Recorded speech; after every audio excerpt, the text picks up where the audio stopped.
I just sold the very first multifamily property I ever bought, and it's kind of bittersweet. And today I want to walk you through the entire life cycle of my very first multifamily property from purchase to sale. Now, I will say I technically had a rental property before this. When I moved into the second home that I owned, I kept my first single family home as a rental. But this 4-family I'm going to tell you about was really my first purchase strictly for the purpose of investing. It was my first multifamily as well. So it's really the property that kicked off my investing career. It's near and dear to my heart, and I hope this life cycle that I share with you today is interesting and informative. Let's get started. So purchasing the property. As I said, this was a 4-family building that I purchased, and I bought it in an up-and-coming area of St. Louis City. So I did a lot of due diligence before I made that first purchase. First of all, it was my first purchase, so I was a little bit nervous. But second of all, I knew there was a little bit of a risk trying to get into this place that was up and coming but wasn't quite up yet. So I spoke with my agent and a lot of other investors to understand kind of what was happening in that area and if we really believed that it would continue in the right direction. I went to some of the coffee shops and restaurants and even a microbrewery that was just a couple blocks away to get a vibe for the neighborhood. Finally, I actually tracked down the neighborhood association president, and he came to coffee with me as well to tell me about what was happening in the area. So from all of that experience and knowledge that I gained from going out in the area and spending time with people who knew the area, I felt pretty confident that it would be a good investment to buy in this area, even though it still needed some progress. I purchased the property with only 3 units filled, but all the units were in pretty decent condition. I wasn't going to have to do too much to them. And I purchased it for $139,000. And at $139,000 with only 3 of the units filled, I was already at the 1% rule. So I knew that when I filled that 4th unit, even with some of the deferred maintenance and the work that I would have to do along the way, I would be cash flowing pretty quickly. I did have a full 25% down payment saved up, plus about $10,000 set aside for repairs, and I used just a conventional 30-year fixed loan. Rates were pretty decent. I think I got a 5% interest rate at the time that I bought this property.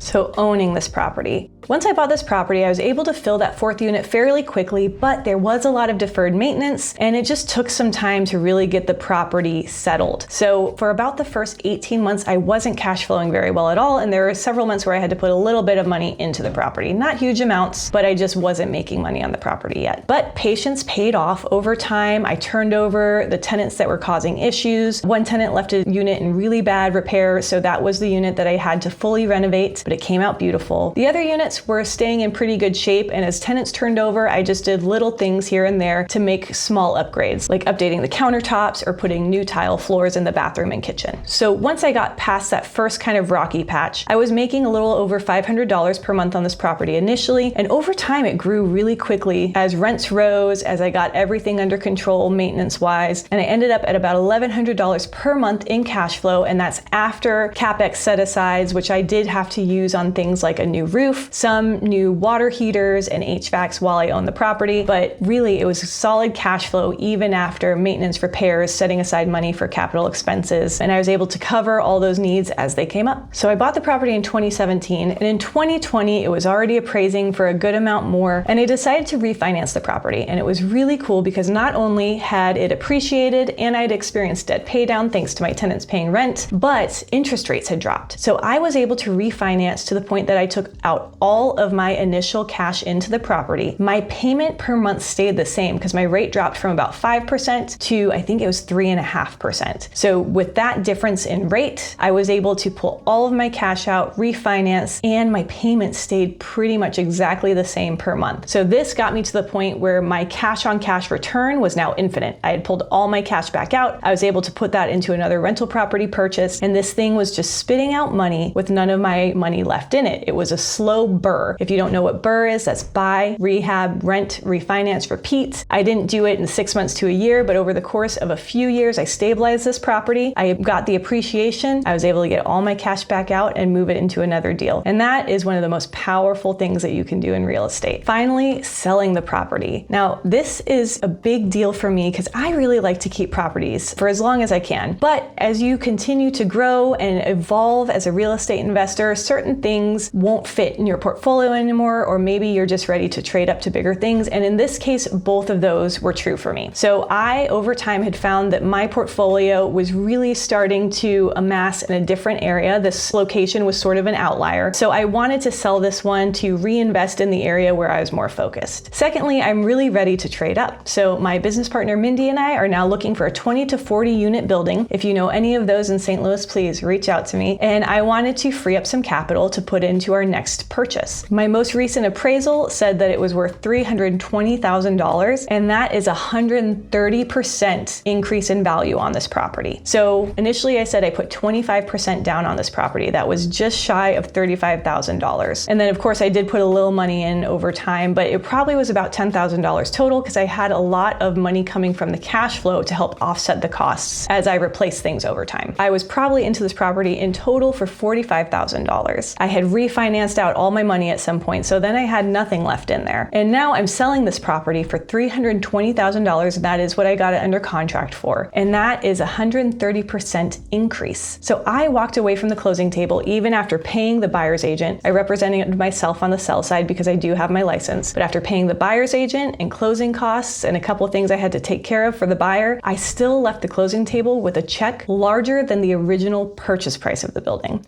in 8 years.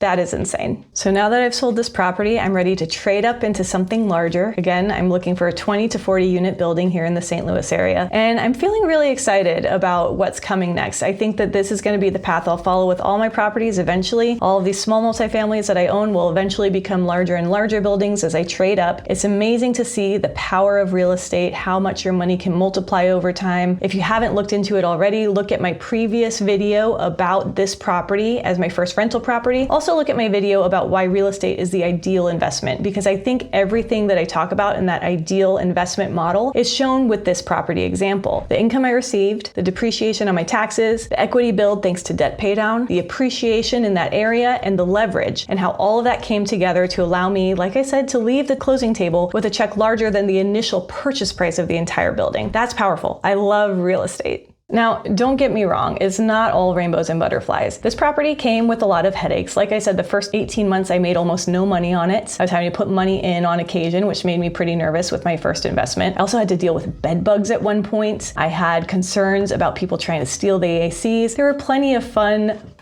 things along the way. But I'm a true believer that if you just continue to problem solve, you'll always end up on top. Everything is figure outable, and the only way that you fail is if you quit. Otherwise, it's just lessons learned and you keep moving towards your success. So I hope this video was helpful and informative to you. If you would like me to dive into any of these details further, please let me know in the comments below. Share your questions. I'd be happy to give you more information about this property and my experience with this full life cycle of my first multifamily property. Please subscribe, like this video, share it with friends if it was useful to you, and most importantly, keep learning, keep growing, and have fun.